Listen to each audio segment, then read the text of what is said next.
اعوذ باللہ من الشیطان الرجیم بسم اللہ الرحمن الرحیم ومنہم من یؤمن بہ ومنہم من لا یؤمن بہ وربک اعلم بالمفسدین صدق اللہ العظیم۔ اور اللہ تعالیٰ نے پچھلی آیت میں کیا فرمایا کہ کذالک کذب الذین من قبلہم فانظر کیف کان عاقبۃ الظالمین، کہ ان کا انجام، ان کو کیا بدلہ ملا ظالموں کو۔ اب تصور یہ کیا جا رہا ہے کہ یہ بھی سارے کے سارے ظالم ہیں، تو ان کو بھی اللہ کی طرف سے عذاب کیوں نہیں آ رہا ہے؟ ایک خیال یہ بھی اہل ایمان کے دل میں آ رہا ہے کہ اللہ تعالیٰ نے کہا کہ جو اس سے پہلے ظالم تھے جنہوں نے تکذیب کی ہے قرآن کی، ان کو تو اللہ تعالیٰ نے پکڑ لیا، ان کا انجام کر دیا، تو ان کا کیوں نہیں ہو رہا؟ تو اس کی وجہ بیان کی جا رہی ہے۔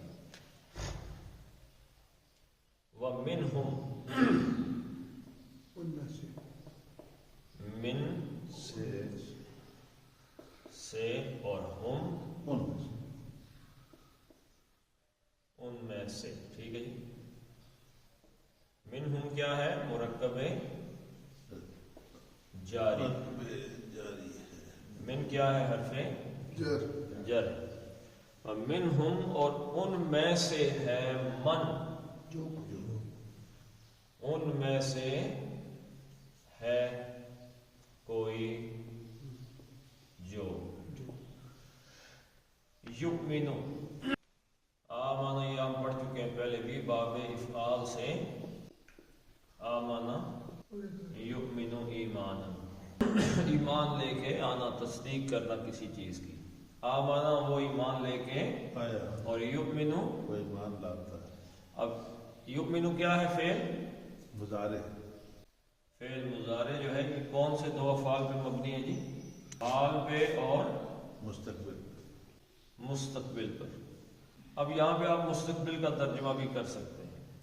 آمانا کا مطلب تو ہوگا ماضی میں، وہ ایمان لایا۔ یؤمنو کا معنی حال میں بھی ہو سکتا ہے کہ وہ ایمان لاتا ہے، اور مستقبل میں بھی ہو سکتا ہے کہ وہ ایمان لائے۔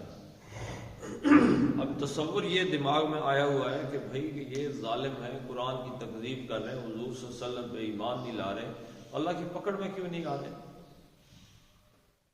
اللہ ان کو عذاب کیوں نہیں دے رہا؟ انجام کیوں نہیں کر رہا ان کا؟ تو بھائی اس کا جواب یہ ہے، وَمِنْهُمْ، ان میں سے ہے، من جو کوئی، یؤمنو جو ایمان لائے، لاتا بھی ہے اور لائے گا بھی۔ بیسک کیوں نہیں عذاب آ رہا کہ ان میں سے کچھ لوگ، حضرت خالد ابن ولید ہیں رضی اللہ تعالیٰ، یہ مکی صورت ہے نا، سورہ یونس، تو مکے میں نازل ہو رہی ہے، تو حضرت عمر فاروق رضی اللہ تعالیٰ عنہ کہاں پہ؟ ابھی تو کفار میں ہے، تو کیوں نہیں پکڑ ہو رہی؟ لونڈی کو اتنا مارا جو جس نے اسلام قبول کیا، مار مار کے تھک کے بیٹھ گیا، اور کہا کہ میں نے تجھے اس لیے نہیں چھوڑا کہ مجھے تم پہ ترس آ گیا، اس لیے چھوڑا کہ میں تھک گیا ہوں مار مار کے، تھوڑا سانس بحال ہونے تو پھر ماروں، کیوں اسلام قبول کر؟ تلوار لے کے نکلے حضرت عمر رضی اللہ تعالیٰ عنہ، اور ننگی تلوار۔ ننگی تلوار جب کوئی عرب ہاتھ میں لے کے نکلتا تھا تو اس کا مطلب کہ اب کسی کو مارنے ہی نکلا ہے، ورنہ تلوار نیام میں رکھنا، جیسے بندوق یا پستول آدمی، آج بھی پاکستان کا بھی قانون ہے کہ آپ اسلحے کی نمائش نہیں کر سکتے، جو مرضی ہے آپ کا، یہ آپ کا لائسنسی ہے یا بغیر لائسنس کے اسلحہ، آپ اس کی بازاروں میں آگے پیچھے نمائش نہیں کر سکتے۔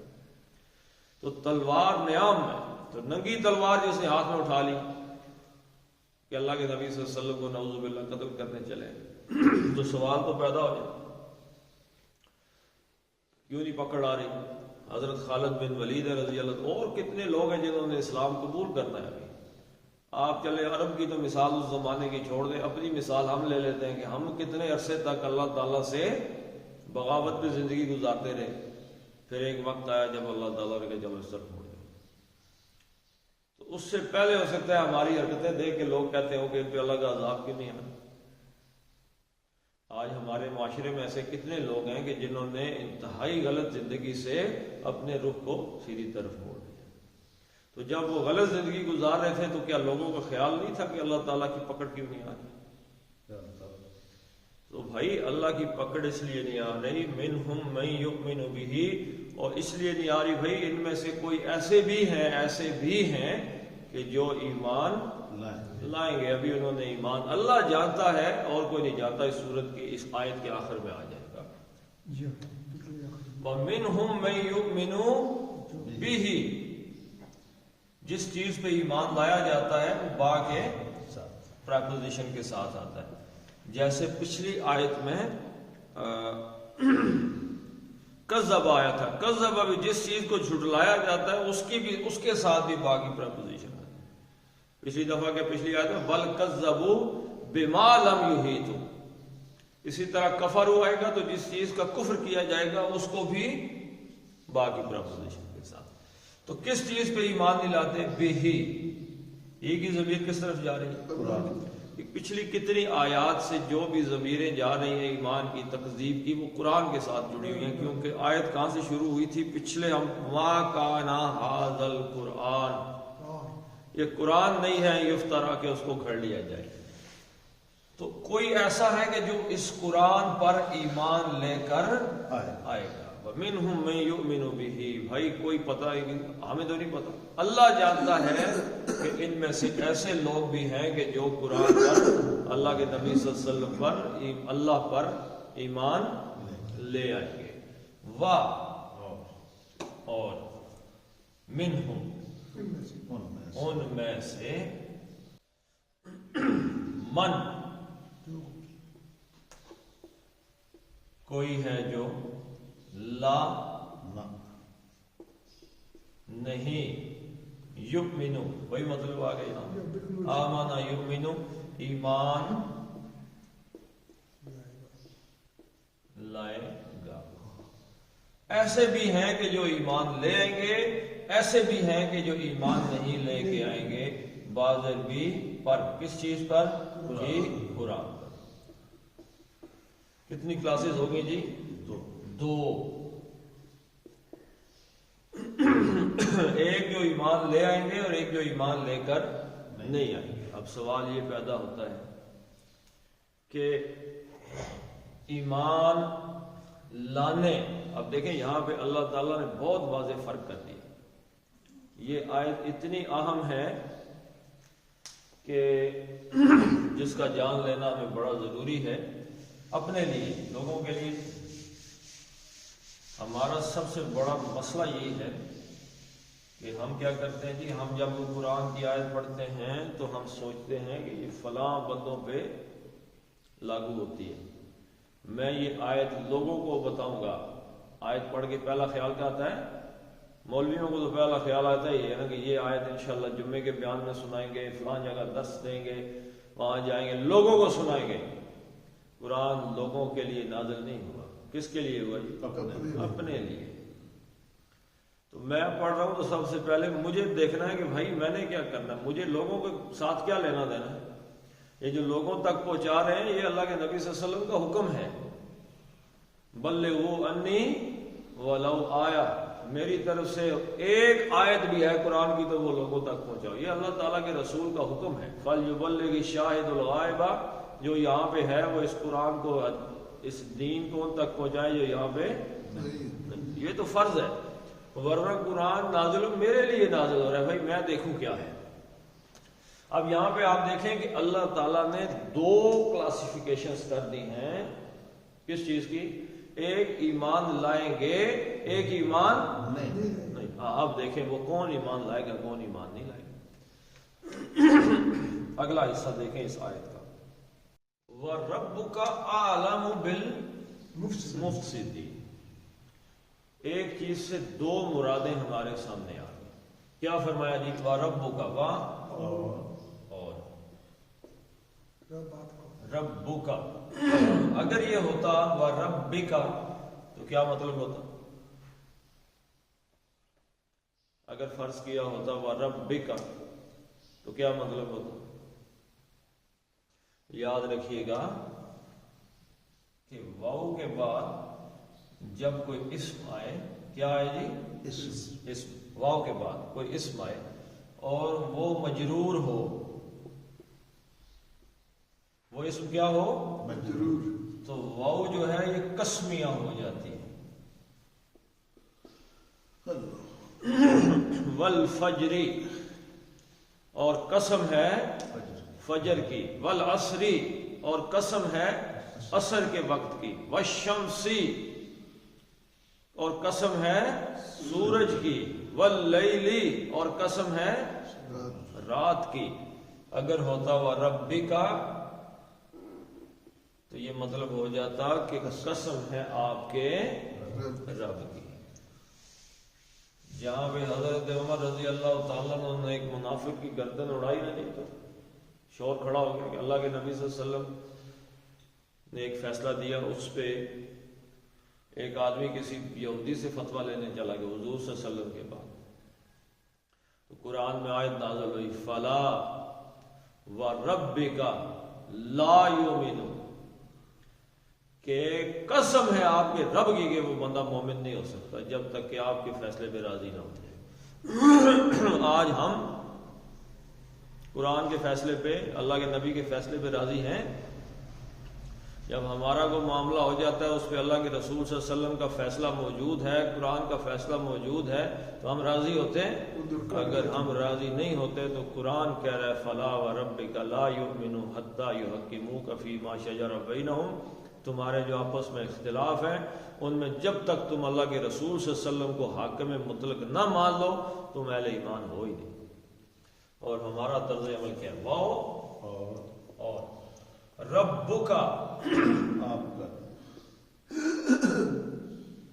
رب نہیں آیا، مضاف بن گیا، یہ مضاف بن گیا جی. اس رب کی نسبت جڑ گئی کسی کے ساتھ. کس کے ساتھ جی؟ آپ کا. تو یہ اسم ہے رب، رب اسم ہے اور کا ضمیر ہے. کون سی پراپوزیشن بن گئی؟ اضافی، مرکب اضافی کی، مضاف مضاف الیہ. تو ترجمہ ایسے اس کا کریں گے آپ صلی اللہ علیہ وسلم کا رب، اور رب کا آپ کا رب، یہ ہو گیا مبتدا. یہ کیا ہو گیا جی؟ مبتدا. رب کا آپ کا رب. اعلم، اعلم کا کیا مطلب ہے جی؟ عین لام میم، علم. علم اس نے جانا، یعلم وہ جانتا. ٹھیک ہے جی. اب اس سے لفظ نکالتے جائیں. فاعل آئے گا تو کیا ہوگا جی؟ عالم، جاننے والا، والا. مفعول ہوگا تو معلوم، جس کو جان لیا گیا ہو. علیم، ہمیشہ جاننے والا. علیم. علامہ، بہت زیادہ جاننے والا. اور افعل تفضیل کے وزن پر کیا آئے گا جی؟ دیکھیں کبیر کا کیا مطلب ہے؟ بڑا، بڑا. کبیر اس سے اکبر، بہت بڑا. بہت بڑا. علیم جاننے والا، اور عالم بہت زیادہ جاننے والا. کبیر ان کا کیا مطلب تھا؟ بڑا. اور اکبر کا سب سے بڑا. سپرلیٹو ہو گیا نا جی جی، کمپیریٹو تو نہیں رہا، سپرلیٹو، سپرلیٹو ہو گیا سب سے بڑا. علیم ان سے عالم کا کیا معنی ہوا؟ سب سے زیادہ جاننے، سب سے زیادہ جاننے والا. اچھا اب یہاں پہ ایک اور بات بھی ہے، وہ بھی اپنے ذہن میں رکھ لیں. یہ ہم پڑھتے ہوئے سمجھ آتی ہے کہ یہ اس کا معنی کیا ہے. وہ یہ ہے کہ جیسے علم اس نے جانا اور یعلم وہ جانتا ہے، جانتا ہے، اور یعلمانی وہ دو جانتے ہیں، اور یعلمون سب جانتے ہیں. اور تعلم وہ جانتی وہ جانتی ہے، اور تعلمانی وہ دو جانتی ہیں، اور یعلمنا سب جانتے ہیں. اور تعلم تم ایک تم جانتے ہو، اور تعلمانی تم دو جانتے اور ہو. تعلمون. اب یہ جب آئے گا نا کہ میں جانتا ہوں تو کیا ہوگا؟ اعلم عالم، اور ہم جانتے ہیں نعلم۔ نہ عالم میں جانتا ہوں اور نعلم ہم جانتے ہم جانتے ہیں۔ اب یہ عالم میں جانتا ہوں اور عالم سب سے زیادہ جاننے والا، دونوں ہو گئے نا؟ جی دونوں میں کوئی فرق ہے؟ کوئی فرق کوئی فرق نہیں، ایک جیسے عالم اور عالم۔ اب جملے کو دیکھ کے پتہ چلے گا کہ یہ لفظ کیا ہے۔ اگر میں نے آپ کو بتایا تھا کہ یہ زیر ہو جاتی وَرَبِّكَ، تو یہ ترجمہ ہوتا کہ آپ کے رب کی قسم، عالم میں جاننے والا ہوں بالمفسدین، مفسدین کو، یعنی مفسدین کا علم رکھنے والا میں ہوں۔ وَرَبِّكَ عَالَمُ بِالْمُفْسِدِينَ، اور آپ کے رب کی قسم۔ لیکن اب یہاں پہ آ گیا وَرَبُّكَ عَالَمُ بِالْمُفْسِدِينَ، اور آپ کا رب، اب ترجمے میں آ ہی نہیں سکتا کہ میں جانتا ہوں، آپ کا رب ہے جو سب سے زیادہ جانتا ہے، یا وہی جانتا ہے بالمفسدین، فساد کرنے والوں کو۔ اب دیکھیں جملے میں جانتا ہوں، یہ آ سکتا ہے؟ نہیں آ سکتا، آ ہی نہیں سکتا، فٹ ہی نہیں ہو سکتا نا۔ اور آپ کا رب میں جانتا ہوں بالکل، جملہ بن ہی نہیں سکتا۔ نہیں ہو سکتا۔ اور آپ کا رب ہی جانتا ہے، جملہ بن گیا کہ نہیں بنا؟ بند آپ کا رب ہی جانتا ہے، یا آپ کا رب سب سے زیادہ جانتا ہے، ٹھیک ہے جی، سپرلیٹو آ گیا نا، سب سے زیادہ جاننے والا، سب سے زیادہ جاننے والا۔ وَرَبُّكَ أَعْلَمُ بِالْمُفْسِدِينَ، اور آپ کا رب سب سے زیادہ جاننے والا ہے۔ عالم سب سے زیادہ جاننے والا ہے، بالمفسدین، کس کو جاننے والا ہے، کس کا جاننے والا، بعض بھی کا، الف لام مفسد اور این، فے سین اور دال،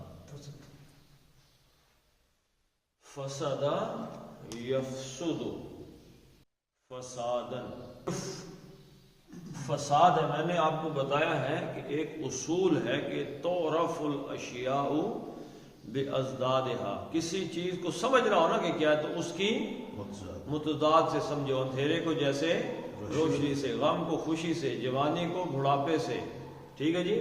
تو اس کا متضاد کیا ہے؟ امن، نہیں امن نہیں، اس کا ہے صاد لام اور ہا۔ اصلاح کرنا کسی چیز میں یا کسی چیز میں فساد ڈال دیں، اصلاح کا مقابلہ بدلہ کیا ہے جی؟ فساد۔ فساد کا لفظی معنی کیا ہے؟ ایک تو باب نصر سے آیا، تو یہ لازم ہوگا فساد یفسد، کیا مطلب ہے جی فساد کا؟ کسی چیز کا، کسی شے کا توازن بگڑ جانا، لازم ہے نا، کسی چیز کا توازن بگڑ جانا، فساد یفسد، تو اصلاح کیا ہوئی؟ اب الٹ اس کا الٹ دیکھنا ہے نا، کسی چیز کا توازن بگڑ جانا فسادن، اس کا الٹ کیا ہے؟ متضاد کیا ہے اس کا؟ توازن کو قائم رکھنا۔ اصلاح۔ اصلاح کس چیز کو کہتے ہیں جی؟ اب آپ کو اصلاح کا پتہ چل جائے گا۔ اصلاح کہتے ہیں توازن کو برقرار کر دینا۔ اصلاح کس چیز ہے؟ توازن کو برقرار کر۔ خون انسانی وجود میں دوڑتا ہے، اس میں بہت سے مادے گردش کرتے ہیں، جب اس میں توازن بگڑ جاتا ہے تو خون میں کیا آ جاتا ہے؟ فساد آ جاتا ہے۔ معاشرے میں ہر آدمی کے پاس کچھ نہ کچھ وسائل ہوتے ہیں، اور وہ وسائل اپنے توازن کے ساتھ اگر تقسیم کر دیے جائیں قانون اپنی جگہ پہ ہو، نظام اپنی جگہ پہ ہو، کوئی کسی کا حق نہ مار رہا ہو، تو یہ اصلاح والا معاشرہ ہے۔ اور اگر کوئی کسی کا حق مارنا شروع کر دے، آپ کے وسائل میں لے لوں، میرے وسائل پہ ان کا قبضہ ہو جائے، توازن بگڑ جائے، تو معاشرے میں کیا ہو جائے گا؟ فساد۔ تو فساد پھیل جائے گا معاشرے میں۔ اصلاح کرنا کیا ہے؟ توازن کو برقرار کرنا معاشرے کے اندر۔ تو فساد یفسد کا مطلب ہے کسی چیز کا توازن بگڑ جانا، لیکن جب یہ آئے گا باب افعال سے، تو باب افعال سے آئے گا تو کیا ہو جائے گا جی؟ متعدی ہو جائے گا۔ فعل کا اثر کسی اور پہ پڑنے لگے گا تو یہ بن جائے گا افسدہ یفسد افسادن۔ اس کا مطلب کیا ہے جی؟ توازن بگاڑنا کسی اور چیز کا، یعنی کہ توازن اس کا ہے کسی چیز کا خود توازن بگڑ جانا۔ اور افسدہ یفسد کا مطلب کیا ہے؟ کسی چیز کا توازن بگاڑ دینا۔ اب اس کا ہم نے کیا بنانا ہے؟ فاعل بنانا ہے۔ فاعل یفسد سے بنانا ہے فاعل۔ یفسد سے کیا بنانا ہے جی؟ فاعل۔ تو کیا کریں گے؟ مضارع کی یا چلی گئی اور اس کی جگہ کیا آ گیا؟ میم، اور دال کو دے دی تنوین۔ مفسدن فساد پھیلانے والا، توازن بگاڑنے ایسا آدمی جو معاشرے میں فساد پھیلائے، جو معاشرے کا توازن بگاڑ دے، وہ فسادی۔ وہ کیا ہے؟ فسادی۔ معاشرے کے اندر جب یہ معاشرہ بنتا ہے تو اس میں ایمان، آخرت، اللہ کو چھوڑ کے آپ ویسے معاشرے کو دیکھیں، آپ کو خود نظر آئے گا کہ ہمارے گاؤں میں یا شہر کے اندر یہ 1 2 4 5 7 آدمی ہیں جن کی کوشش رہتی ہے کسی طریقے سے بگاڑ یا فساد کو ہوا دیں جی۔ اور کچھ لوگ ایسے ہیں کہ جو بالکل چپ گڑپ ہوتے ہیں، نہ کسی میں آتے نہ جاتے۔ کچھ لوگ ایسے ہیں جن کی کوشش رہتی ہے کہ کہیں اگر فساد ہو گئے تو وہاں پہ جا کے اصلاح کر دی جائے۔ تو اس قسم کے لوگ، اصلاح کرنے والے اور فساد کرنے والے، ہر معاشرے میں رہتے ہیں۔ تو مفسد کون ہے جی؟ فساد کرنے والا۔ اور اس کی جمع جب آئے گی تو پہلی جمع آئے گی مفسدون، یہ حالت رفع میں ہوگی، لیکن یہاں پہ حرف جر آ گیا، با حرف جر ہے تو اس نے مفسدون کو کیا کر دیا؟ مجرور کر دیا اس کو، تو یہ بن گیا مفسدین، فساد کرنے والے۔ اللہ تعالیٰ نے فرمایا کہ میں فساد کرنے والوں کو جانتا ہوں، یعنی آپ کا رب بہت اچھے طریقے سے جانتا ہے کہ کون فساد کرنے والے ہیں، وہ ایمان لے کر نہیں آئیں گے۔ تو فساد کرنے والے اگر ایمان لے کر نہیں آئیں گے تو بھائی پھر یہ جو من یؤمن بہ ہے، یہ کون ہے؟ یہ فساد کا جب متضاد دیکھیں گے تو ایمان لے کے آنے والے کون ہیں؟ جو اصلاح کرتے، جو فسادی نہیں۔ تو جو یعنی 2 بندے لڑ پڑے اور میں جا کے ہاں جی کیا ہوا، بڑی زیادتی ہو گئی، بڑا ظلم ہوا، مرچ مسالے لگائے۔ ایک بندہ وہ ہے جو گیا جا کے ان کے پاس بیٹھ کے، آپ کو پتہ ہے 3 جگہ پہ جھوٹ بولنے کی اجازت، ان میں سے ایک جائے، 2 لڑے ہوئے کو آپس میں جوڑنے کے لیے ہلکا پھلکا اگر کوئی دوسرے کے بارے میں دل سے نکالنا ہو تو نکالنے کے لیے یہ چیزیں کرنی پڑتی۔ تو فساد کیا ہے؟ اب یہ یہاں پہ یاد رکھیے گا کہ بیسیکلی اسلام جو ہے نا وہ ہائیسٹ لیول پہ جا کے گفتگو کرتا ہے۔ میں ایک چیز یہاں پہ لکھنا چاہتا ہوں، کل آپ کی ویڈیو پہ ایک سوال آیا تھا، شاید آپ نے دیکھا کہ آپ کے پاس وقت نہیں ہے، ہم نے دیکھ لیا۔ مختصراً دیکھیں، فساد جو ہے نا، قرآن جاتا ہے ہائیسٹ لیول پہ۔ ہائیسٹ لیول کیا ہے کسی چیز کا؟ جب بھی کوئی اصول بیان کرتا ہے تو اسلام ہائیسٹ لیول پہ بیان کرتا ہے۔ اسی طریقے سے یہ بات یاد رکھیں آپ کہ فساد ایک تو پرسنل ہے، اس کی مثال میں بھی دینے لگا ہوں۔ کل لفظ ایک آ گیا تھا ظالمین، تو وہ وقت اصل میں ہو گیا تھا، تو میں نے اس کی وہ زیادہ اس میں گہرا نہیں گیا ہوں، تو شاید اس سے پچھلے کسی لیکچر میں ہم نے بتایا بھی ہے، لیکن ہمارے جو ناظرین ہیں وہ ہمارے لیے بہت محترم ہیں جی، ان کے سوالوں کا جواب دینا ہمارے لیے بہت ضروری ہے۔ کنتم صادقین آیا تھا، بالکل یاد ہے۔ تو ظلم جو ہے نا، ظلم یہ یاد رکھیے گا، ظلم کس چیز کو کہتے ہیں؟ ظلم یظلم، کس چیز کو کہتے ہیں جی؟ تلفی کرنا، ناانصافی کرنا، کسی شے کو اس کے مقام سے ہٹا دیں۔ ظلم اس نے ظلم کیا، یظلم وہ ظلم کرتا ہے، ظلمن یعنی کسی شے کو اس کے مقام سے ہٹا دیں، ظلم یظلم یعنی کہ جو جس کا حصہ بنتا ہے اس کو نہ دیں، ٹھیک ہے جی۔ اب فساد میں بھی یہی چیز ہے، توازن خراب کیسے ہوتا ہے؟ دیکھیں نا، اللہ تعالیٰ نے سورہ رحمان آپ پڑھتے ہیں تو اس میں کیا ہے؟ وَوَضَعَ الْمِيزَانَ، اللہ تعالیٰ نے ایک میزان قائم کی ہے، آسمان زمین دنیا قائم کی، اس میں ایک اصول قائم کیا، اس میں عدل قائم کیا۔ اسلام کو کون سا نظام کہتے ہیں جی؟ نظام عدل۔ اسلام عدل کا نظام ہے، وہاں پہ ایک میزان ہے، ایک ترازو ہے، اس میزان کون سی چیز ہوتی ہے جو توازن قائم کرتے ہیں؟ برابر تو نہیں۔ ظلم کیا ہے؟ کسی چیز کے توازن کو، مثلا یہ ایک ترازو ہے، یہ ترازو ہے جی، اگر 5 حصے ادھر 5 ادھر کر کے دونوں برابر ہیں، اب اس میں اس کا ایک حصہ مار کے ادھر دے دیا، 6 کر دیا، تو یہ کیا ہوگا؟ یہ نیچے چلا جائے گا نا، تو توازن کیا ہوگا؟ بگڑ جائے گا۔ توازن کا بگڑ جانا کیا ہے؟ فساد۔ توازن فساد قائم کیسے ہوا؟ جب کسی کی حق تلفی کی گئی، اور حق تلفی کیا ہے؟ ظلم ہے۔ حق تلفی ظلم ہے، اور یہی ظلم قیامت کے دن کیا بن جائے گا؟ اللہ کے نبی صلی اللہ علیہ وسلم کی حدیث ہے، جو ظلم آدمی دنیا میں کسی کی حق تلفی کرے گا، قیامت والے دن وہ اندھیرا بن جائے گا ظلم۔ اور قیامت والے دن ہمیں کیا چاہیے؟ روشنی چاہیے نا، روشنی ہوگی تو ہم وہ پل کراس کر کے جنت تک پہنچیں گے، اندھیرے میں تو کہیں گر جائیں گے۔ تو وہ ظلم ہی جب اسی حالت میں ظلم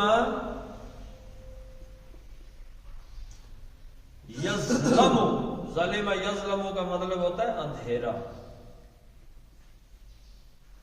اور باب افعال سے جب آئے گا اظلم یظلم، تو اس کا مطلب اندھیرے میں یظلم، اندھیرے میں ہو جانا یا اندھیرا چھا جانا، ٹھیک ہے جی۔ فلما اظلم علیہ قاموا، جب ان پہ کوئی اندھیرا چھا جاتا ہے تو وہیں پہ کھڑے رہ جاتے ہیں۔ تو حق تلفی، اس کی بھی 3 جگہ فساد ہے، اسی 30 تینوں جگہوں پہ آپ لے لیں گے۔ ظلم کس چیز سے ہے؟ سب سے پہلا ظلم کس کے ساتھ ہے جی؟ اللہ کے حقوق میں ظلم کرنا، اللہ کے ساتھ، بندے کا اللہ کے ساتھ ایک ظلم کی کیفیت حق تلفی کی، وہ کیا ہے؟ ان الشرک لظلم عظیم، شرک سب سے بڑا ظلم ہے، یعنی جو اللہ کا حق تھا، عبادت، دعا، خوف، رجا، امید، وہ کس سے رکھنی تھی جی؟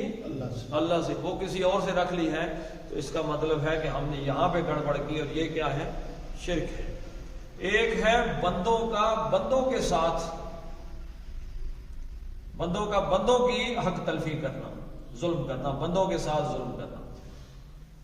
یہ قرآن حکیم میں جتنا اللہ کے علاوہ جتنے ظلم کی مثالیں اس پہ آئی ہیں، مثلا کسی کا حق مار لینا، جائیداد میں سے، وراثت میں سے، ادھر سے کسی نہ کسی کا حق مار لینا، یہ کیا ہے؟ ظلم ہے۔ کم تولنا، کم ناپنا، وعدہ خلافی کر، یہ ظلم آتا ہے سارے کا سارا۔ اچھا، تیسری چیز کون سی ہے جی؟ اپنے ساتھ ظلم کرنا، اپنے ساتھ، یعنی کوئی بندہ جو ہے وہ اپنے ساتھ ہی ظلم کر رہا ہے۔ اپنے ساتھ ظلم کرنا کیا ہے جی؟ ایسے کام کا خودکشی کر جانا، کس کے ساتھ ظلم؟ اپنے ساتھ۔ یا آدمی گناہ کے کام کرتا ہے، کوئی بھی گناہ ہے، در حقیقت وہ ظلم کس کے ساتھ کر رہا ہے؟ اپنی جان پہ ظلم کر رہا ہے نا۔ تو قرآن حکیم نے اس کا بھی تعارف بیان کیا ہے۔ اب اپنے ساتھ ظلم کرنے والا ایمان میں، اعمال میں ظلم کرنے والا، اس کا فساد کتنی حد تک ہے جی؟ ذات کی حد تک، وہ اپنی ذات کے اندر فسادی ہے۔ جو گناہ ایسے گناہ کر رہے ہیں جس گناہ جو متعدی گناہ نہیں، جن کا اپنے ساتھ تعلق ہے۔ اب جس گناہ کا تعلق بندوں کے ساتھ ہے وہ فسادی عام پبلک کی حد تک، یعنی کہ عوامی سطح پہ یا حقوق العباد میں اس کا فساد آ گیا۔ اب اس حقوق العباد میں اس ظلم کا تعلق حکومت سے بھی ہے۔ ایسے حکمران در حقیقت جو حق تلفی پہ مبنی ہوتے ہیں وہ زمین میں کیا پھیلا رہے ہیں؟ فساد۔ تو جو حق تلفی کرنے والا حکمران ہے بیسیکلی وہ فساد پھیلا رہا ہے، اور جب تک زمین میں یہ فساد پھیلانے والے حاکم موجود رہیں گے تب تک اللہ تعالیٰ کی طرف سے وہ حکم کہ اللہ تعالیٰ کے دین کو غالب کر دیا جائے اور زمین پہ عدل و انصاف قائم کیا جائے، وہ مسلمانوں پہ جوں کا توں قائم رہے گا۔ ورنہ دیکھیں، آپ خود سوچیں کہ مسلمان عرب سے نکلے ہیں اور ایران پہ اور فارس پہ اور روم پہ اور دیگر ملکوں پہ انہوں نے حملے کیے اور وہاں اللہ تعالیٰ کا دین پہنچایا۔ تو دین پہنچایا تو کیوں پہنچایا؟ اس لیے کہ زمین فساد سے بھری ہوئی تھی، تو انہوں نے جا کے وہاں پہ اصلاحی اور عدل کا نظام۔ اب حضرت عیسیٰ علیہ السلام تشریف لائیں گے تو اللہ کے نبی صلی اللہ علیہ وسلم نے فرمایا کہ جب وہ آئیں گے تو زمین کو ایسے عدل سے بھر دیں گے جیسے اس سے پہلے وہ زمین فساد اور ظلم سے بھری ہوئی ہوگی۔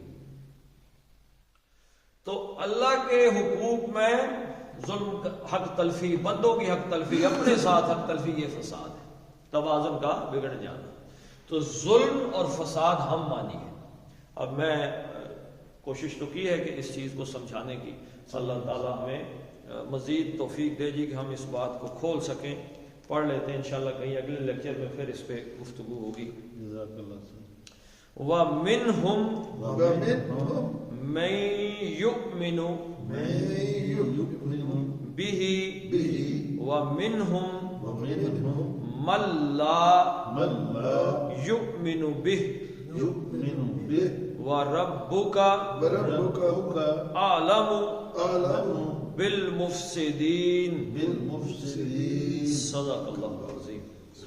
اللهم صل على محمد وعلى آل محمد كما صليت على إبراهيم وعلى آل إبراهيم إنك حميد مجيد۔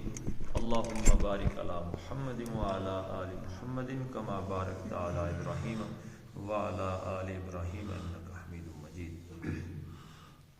اللهم اغفر لهم وارحمهم وحاسبهم حسابا يسيرا وادخلهم الجنة وأعذهم من عذاب القبر ومن عذاب النار۔